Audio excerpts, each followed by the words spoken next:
What is going on, everyone? In this video, I'm going to be talking about the Saints 2023 season, their 2024 offseason, and how I think they're going to do in this upcoming 2024 regular season. So the New Orleans Saints, they finished with a record of 9-8, which doesn't sound too bad. I mean, 9-8 is honestly pretty solid, but when you consider the opponents that the Saints played, they played some very favorable opponents. So you would hope that a team that is aspiring to make the playoffs, because they missed the playoffs, would, win more games with a favorable schedule, and they didn't do that. And the thing is, their schedule this next season is going to be a lot more difficult because of, where other teams finished in their division opposed to last year.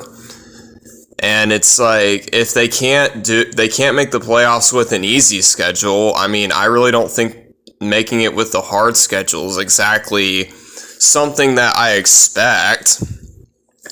And in the draft, they were able to get offensive tackle Talise Fuaga. I probably said that wrong, but he's going to show up on the screen. And they also got Chase Young from the 49ers. So hopefully he'll provide a spark to this defense, maybe push them from top 10 to top 5, because they actually were a top 10 defense and offense last year. And they also, they got rid of Michael Thomas. He has been on the Saints for several years. He's basically an icon for that team, so losing him's definitely going to suck. It's going to be weird not seeing him on the Saints because he's always there, but, he's not on a team currently. And they actually also got Spencer Rattler in the draft as well. He wasn't a first-round pick or anything, but he is a quarterback, and I figured I'd note that since quarterbacks are the most important position in football. And also because I honestly do not think Derek Carr is a good quarterback, and I think a lot of people are with me on that too. He just hasn't been the same.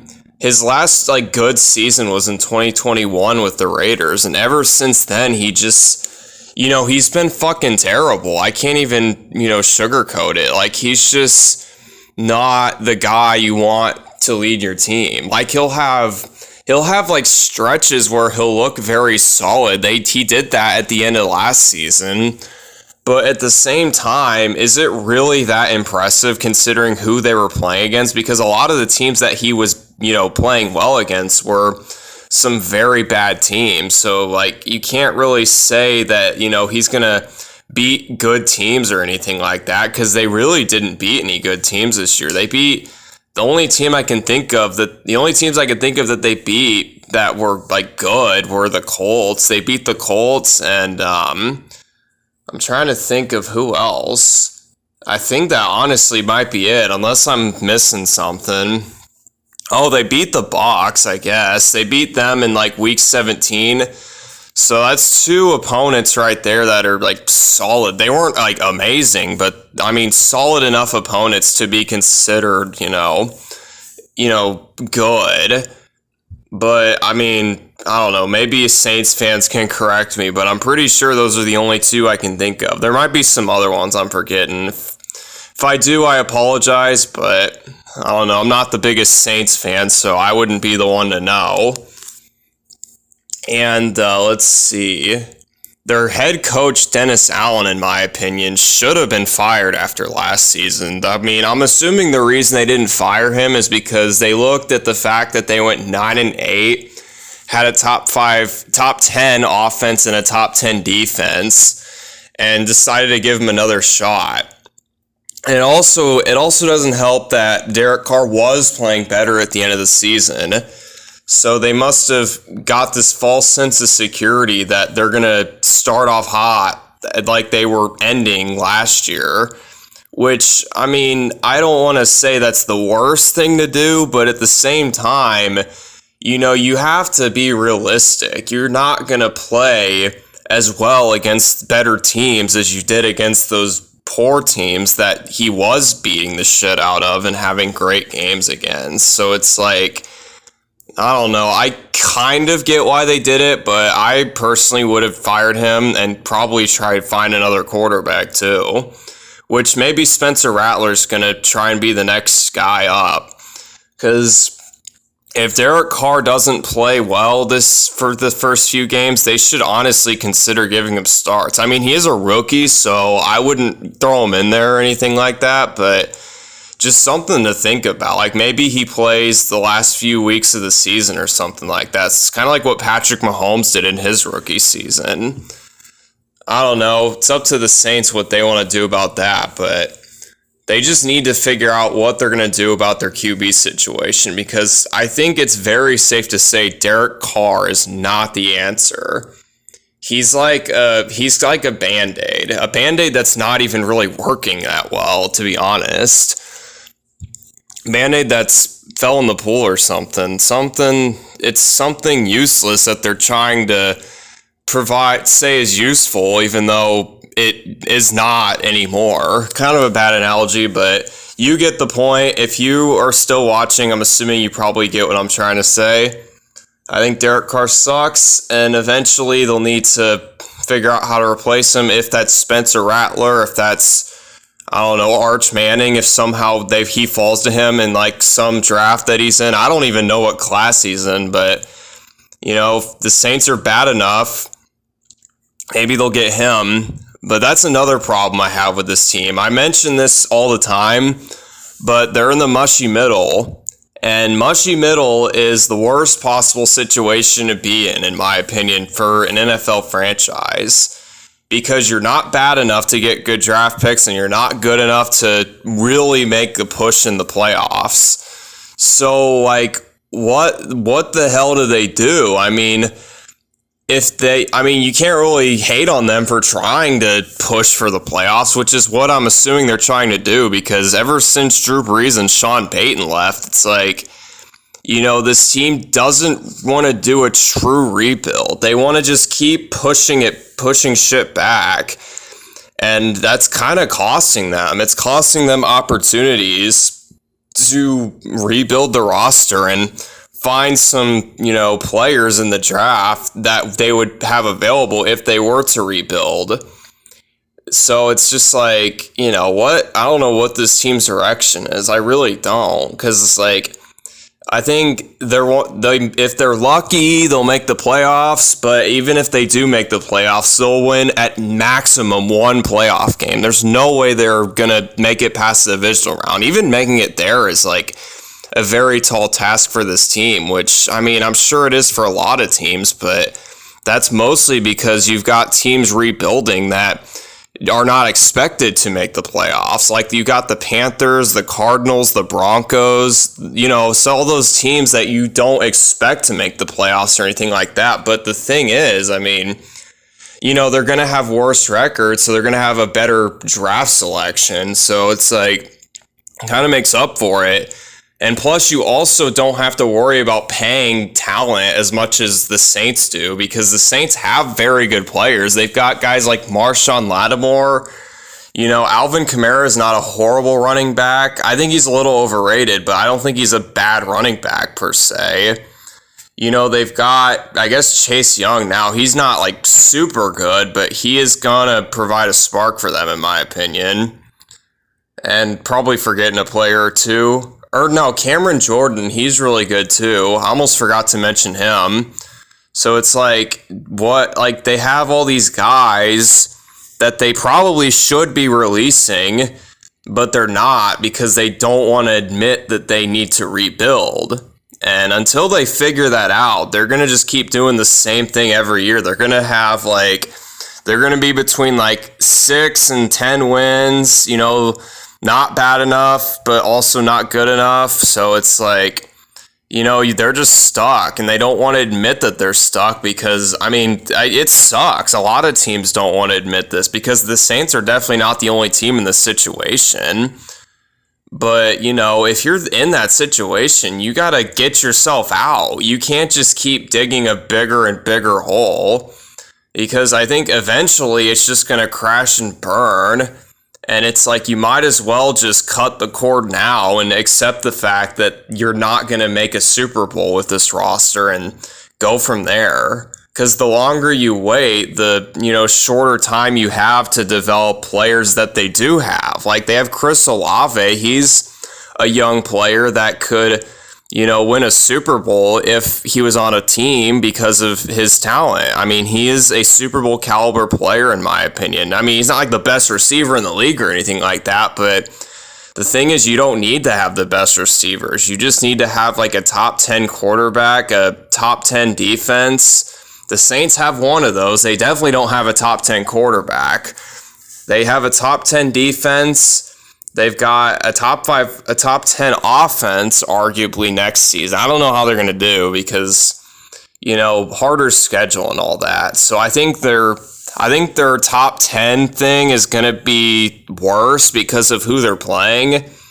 So it's probably going to be like anywhere from 15 to 20, I would say, for the offense. And for defense, I'd probably say like 10 to 20. I don't think they're going to be top 10 in either category because of who they're playing and all that. But that's all I got to say for the real life portion of the Saints. And as the Madden game is going along, it's not a simulation, I am playing this. Saints are up 7-0. They just scored a touchdown. Eagles have the ball. 2nd down and 2 at the 27. Jalen Hurts throws a wide open Olamide Zaccheaus for a 1st down and 10 at the 42. Saints still have some momentum, so hopefully they don't do something like give up a touchdown or something. 1st down and 10. Jalen Hurts finds a wide open A.J. Brown. And that is going to make it 1st and 10 at the 32. Jalen's going to throw a quick pass to Zaccheaus again, as they're putting Cam Jordan on Zaccheaus, and don't put a linebacker on a receiver. That's going to end badly. 1st down and 10, and that's definitely going to end badly if you let A.J. Brown be that wide open, as the Eagles get their first points on the board. And that was a very poor defensive drive by the Saints. They just let the Eagles walk all over them, or I guess better word, fly all over them, since they're Eagles. As this is a tie game, and we have 11 seconds. See if we can make something happen at the end of the half. I don't really expect much, but we'll see what they can do. 1st down and 10 at the 25. Derek Carr, play action. He's going to have a guy right there away. He's just going to chuck this up in the air, and it's picked off, as that was not really... Michael Thomas didn't really have a chance on that play, as Darius Slay's going to get a pick, but fortunately for the Saints, they didn't lead to anything because there's only like 1 second left, and the Eagles would have had to get a touchdown or a PI or something, and they didn't. But they do get the ball to start the second half, and the returner, Boston Scott, who's still somehow on the Eagles, is going to take it up to the 21, 1st down and 10. Jalen Hurts passes caught. Come on, what the hell, Madden? That should not have been caught. I'm not saying it had to be picked off, but... like, come on, my guy was right there. 1st down and 10. Speaking of right there is what the Saints defensive line was on Jalen Hurts on that play, as he loses 11 on the sack. 2nd down and 21. This pass is caught by Zaccheaus. He is going to get about 18 yards to make it 3rd down and 3 at the 41. Jalen Hurts back to pass. He's going to throw, and this pass is caught by Devontae Smith as he just goes over Marshawn Lattimore, as Marshawn Lattimore looked lost on that play. 1st down and 10. DeAndre Swift's going to take the handoff right into his own offensive lineman for a 1-yard loss. 2nd down and 11. Play action. Jalen Hurts rolling out to the right. He's going to throw, and probably a good miss throw there because A.J. Brown was double covered, but knowing Madden, he probably still would have caught it. 3rd down 11, and he catches that one. And he does get the 1st down. Generous spot there at the 24-yard line as the Eagles are just marching down the field. And this pass is knocked away as we finally are able to stop that play. He's been throwing that one short pass to Olamide Zaccheaus the whole game, and we just haven't been able to stop that. We also clamp A.J. Brown as well to make it 3rd down and 10 at the 24. Saints need a stop here to keep the momentum in control, as somehow that pass is caught by Grant Calcaterra. He's the backup tight end. Madden is not giving me a break here. 1st down and 10, and this pass is dropped. And as soon as I say that, Devontae Smith drops a wide open pass. Second down and 10. This is a handoff to DeAndre Swift, and he's going to get WWE slammed to make it third down and 9 at the 12. Jalen Hurts back to pass, and he's going to throw. Pass is caught by Devontae Smith. Oh my gosh, that probably should have been a penalty, but Madden doesn't give a shit about that. Fourth down and inches at the 3, and the Eagles look like they're going to go for it. They will. Jalen Hurts going to throw, and this pass is knocked away as, oh man, that's a lucky drive, I'm not going to lie. We looked like complete fucking shit on defense, but we got away because we were able to have a nice goal line stop. Now, let's see if our offense can play better than our defense. This is third down and 9, not looking too promising. Derek Carr is going to throw wide open as Taysom Hill, as he hasn't had a whole lot of action this game. First down and 10, fourth quarter. I haven't mentioned that yet. About 3:30 left to go. Second down and 8, 2-yard run by Alvin Kamara. Derek Carr is going to throw. Pass is caught by Chris Olave to make it third down and 3 at the 30. And Derek Carr on third down and 3 is going to throw wide open as the fullback, but he's pretty slow and he got caught as it's fourth down and 3 at the 31. And we'll see what the Saints do here. They're actually going to take a penalty and punt the ball away because it's fourth down and 8 because I purposely took a penalty and then punted away. And the Eagles have the ball back at the 25. They didn't bother to have punt coverage or anything like that, but they still were able to have a solid spot on the ball, all things considered. First down and 10, DeAndre Swift, open space, but eventually caught by Tyrann Mathieu. I forgot to mention him. He's pretty solid. First down and 10 at the 50, and he is going to throw, and it's dropped by A.J. Brown. Pass breakup. Second down and 10, it is going to be handed off to DeAndre Swift. 1-yard gain to make it third down and 9 at the 49. Eagles are almost in field goal range. Pass is caught by Lamad Zaccheaus. Fourth and 4, it'd be a really long field goal, but they're going to go for it instead. Fourth down and 4, Jalen Hurts, he's going to throw, and this pass is knocked away as we baited him there because he's had that A.J. Brown route open all game, but that time we were able to clamp down on it, and this game, it's turning in our direction. It's second down and inches after a 10-yard run by Alvin Kamara. Second down and inches, we throw to Alvin Kamara on the screen. He gets the first down and then some. That's Alvin Kamara's specialty right there, is catching the ball. But he's better at that than running the ball. First down and 10, Derek Carr throwing to Miller, and he is going to get a 3-yard gain on that play. Second down and 7 at the 38. Saints are in field goal range, so hopefully they don't mess this up. Alvin Kamara getting a first down, and that's going to be a very makeable field goal for the Saints as they're going to line up. And if they make this, they'll be up by 3 for the win. And this kick is up, and it is good. The Saints look like they just got away with a ugly win there, as not quite yet. There's 1 second left. The Eagles can cook some random shit up. They can still win the game, as Rashad Penny's going to take it, and he's just going to get tackled. And the Saints win 10-7 in a very ugly game. I don't know how I won that game. That game was very ugly from start to finish.